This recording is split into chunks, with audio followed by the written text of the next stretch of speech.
جميع سامعين السلام عليكم ورحمة الله وبركاته. أعوذ بالله من الشيطان الرجيم. بسم الله الرحمن الرحيم. قال الله تعالى في شأن حبيبه إن الله وملائكته يصلون على النبي يا أيها الذين آمنوا صلوا عليه وسلموا تسليما. اللهم صل على سيدنا شفيعنا مولانا محمد سيدنا مولانا محمد وبارك وسلم. صلاة والسلام عليك يا رسول الله. صلاة والسلام عليك يا نبي الله. صلاة والسلام عليك يا محمد مصطفى صلی اللہ علیہ وسلم.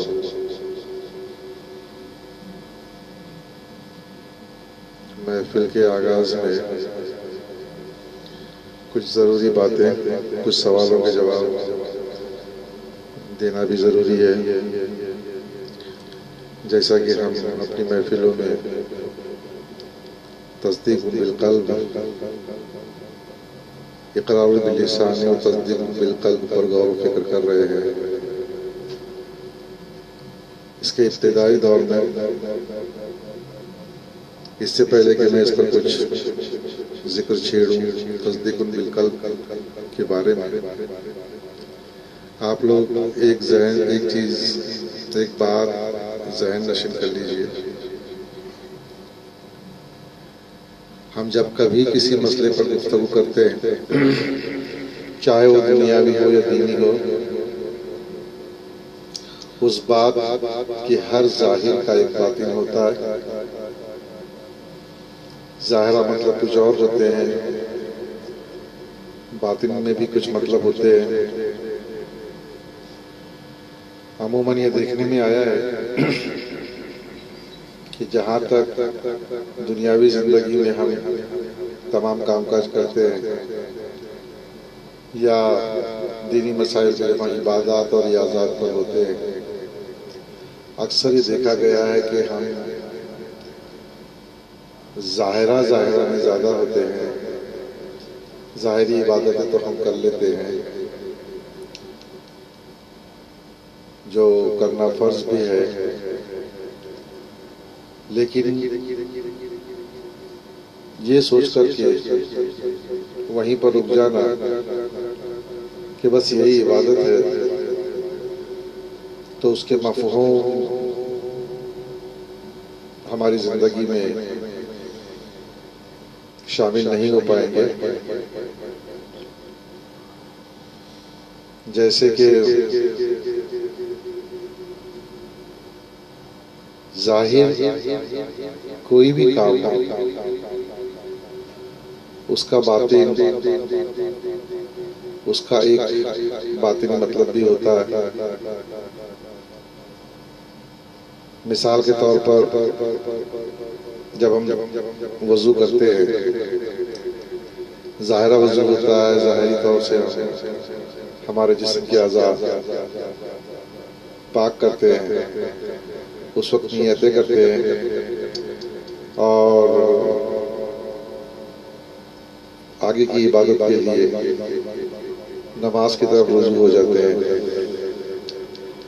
نماز میں بھی ہم کچھ قرات کرتے ہیں، سورتیں پڑھتے ہیں. سب سے پہلی بات یہ قرات عربی زبان میں ہوتی ہے. اکثر و بیشتر نماز پڑھنے والے حضرات شاید ہی اس کا مفہوم سمجھ کر کے نماز کی ادائیگی کرتے ہوں. وہ اپنے پیش امام کے پیچھے ہوتے ہیں اور وہ یہ سمجھتے ہیں کہ پیش امام کے پیچھے ہماری نماز ہو رہی ہے. نماز تو ہو رہی ہے، لیکن ساتھ ہی ساتھ ایک جو حکم ہے عبادات اور ریاضات کے کرنے کا، جس کے لیے ایک بہترین لفظ استعمال کیا گیا ہے، خشوع و خضوع، یعنی تصدیق بالقلب، یا انگلش میں ہم کہہ سکتے ہیں بی پریکٹیکل. تو جب ہم وضو کرتے ہیں اس کا ظاہرہ یہی ہے کہ ہم نیتیں باندھتے ہیں اور یہ یقین کرتے ہیں اور اللہ سے پناہ مانگتے ہیں کہ ان ہاتھوں کو برائی سے بچائے رہے، زبان سے غلط بولنے سے روک، حرام کھانے سے روک، نگاہوں سے گناہ ہونے سے بچائے رہے، کانوں سے بری باتیں سننے سے بچائے رہے، ذہن کو تمام بری بدگمانیوں سے بچائے رہے، قلب میں وسوسے غلط طریقے سے جو بھی ہے وہ آنے سے روک، ہمارے پیروں کو غلط جگہ جانے سے روک، اور ہمارے ہاتھوں سے توفیق عطا فرما کہ ہم سب اچھے کر سکیں اور برے کاموں سے روک۔ اس طرح سے ہم ظاہری طور سے چاہے وہ اپنی مادری زبان میں ہو یا عربی الفاظ میں ادائیگی کرتے ہیں، اور اس کے بعد ہم نماز کی طرف رجوع ہو جاتے ہیں۔ ہماری ذہنیت وہیں پہ ختم ہوتی ہے کہ وضو کے متعلق ہماری اتنی ہی ڈیوٹی تھی اور یہ ہم نے کیا، نیتیں باندھ لی اور آگے نماز کی نیت باندھی ہے، اور آگے جا کر ہم نماز کی نیت دی ویسے ظاہرہ طور سے جو آپ کو زبانی طور سے سمجھایا گیا ہے عربی میں نیتیں باندھنا یا اپنی مادری زبان میں نیتیں باندھنا، وہ نیتیں باندھتے ہیں اور نماز کی طرف رجوع ہو جاتے ہیں۔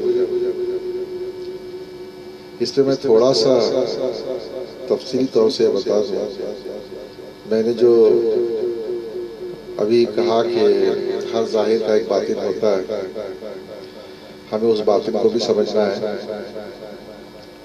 تو اس کے سیدھے الفاظوں میں مطلب یہی ہے کہ ہم نے جو زبان سے کہا کہ ابھی ہاتھوں سے گناہ ہونے سے روکے رکھنا، زبان سے برا بولنے سے روکے رکھنا، حرام کھانے سے، بد کلامیوں سے بچائے رکھنا، نظروں کو برا دیکھنے سے بچائے رکھنا، کانوں کو برا سننے سے بچائے رکھنا، ہاتھوں سے برا کام کرنے سے بچائے رکھنا، ذہن میں بری بدگمانیاں آنے سے بچائے رکھنا، اور پیروں سے بری جگہوں پر جانے سے ہم کو محفوظ رکھنا، یہ ہم نے وہاں ظاہرہ کہا تھا۔ لیکن اب اس کہنے کے بعد جو ہم پر قرآن میں جو حکم نازل ہوا ہے کہ اس کی تصدیق کی جائے، اور اس کی تصدیق یہی ہے کہ جب ہم نے توبہ کر لی ہے اور ہم نے عہد کر لیا ہے کہ ان ہاتھوں سے برا نہیں ہوگا، پیروں سے برا نہیں ہوگا، زبان سے برا نہیں ہوگا، آنکھوں سے برا نہیں ہوگا، کانوں سے برا نہیں ہوگا، تو اس کے بعد میں ہم کو ان تمام جسم کے اعضاء سے برائیوں کے کرنے سے اپنے اعضاءوں کو بچانا ہے، اور آئندہ پوری زندگی میں ہم تمام گناہوں سے بچے رہیں، اور پھر آگے کی عبادت یعنی نماز، اللہ کی بندگی، اس طرف گامزن رہے۔ ظاہرہ ہر بات، جب ہم کسی بات پر گفتگو کرتے ہیں تو اس کی ظاہری مطلب کچھ اور ہوتے ہیں، لیکن ساتھ میں اس کے باطن بھی جڑا ہوا ہے۔ ہماری زندگی میں ہم عبادات کے طور پر جو بھی ارکان ادا کرتے ہیں، اس میں ظاہرہ کے ساتھ باطنی طور سے گامزن ہونا بہت ضروری ہے۔ اسی کا نام ہے بھی پریکٹیکل، یا قرآن میں جو حکم نازل فرمایا گیا ہے، اقرار باللسان و تصدیق بالقلب۔ جن کے ذہن میں یہ بات بیٹھ جائے گی کہ ہم نے واقعی میں توبہ کر لیا، وضو کرتے وقت ارادہ کر لیا کہ آئندہ